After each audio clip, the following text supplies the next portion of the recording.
चल शिल्पा, येतो मी कामावरून लवकर. संध्याकाळी लवकर येण्याचा प्रयत्न करतो.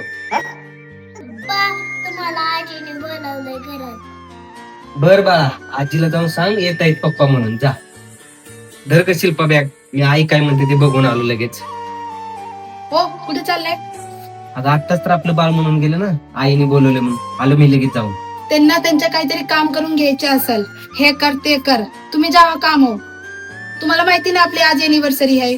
लवकर कामावर गेला तर संध्याकाळी लवकर याचाल. मी बघते काय करायचे. धरा. अगं आलो मी लगेच, थांबतो 2 मिनिटं. बोल की आई, काय झालं ग? जरे पैसे धर.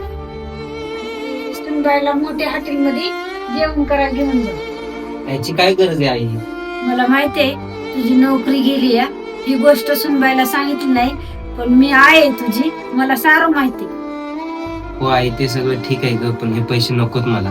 आज तुमच्या लग्नाचा वाढदिवस आहे, मोठ्या हॉटेलला जा, जेवण करा, पण पैसे दिलेले सुनबाईला सांगू नको. बरं ठीक आहे आई, तू म्हणते तसं मी करतो.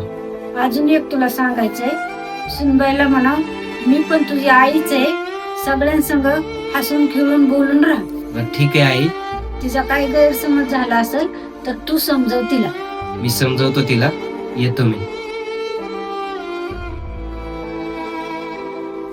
शिल्पा, तू काय करते इथं? अहो, मी तुमच्या आणि आईचं बोलणं सगळं ऐकलंय. माझाच काही गैरसमज झालाय, मला माफ करा, माझं काही चुकलं असेल तर. आता जाऊ दे, जे झालं ते झालं. पण आता इथून पुढे तू पण घरामध्ये मस्तपैकी हसत खेळत राहा.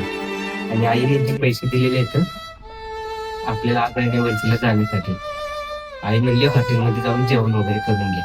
आपण आईला पण घेऊन जाऊ जेवण करायला, आपण सगळेजण जाऊ जेवण करायला. बरं ठीक आहे, पण ही गोष्ट तू तुझ्या तोंडून आईला सांग. बरं ठीक आहे, तुम्ही जेव्हा काम हो, मी आईला समजवते. मी येतो जाऊन.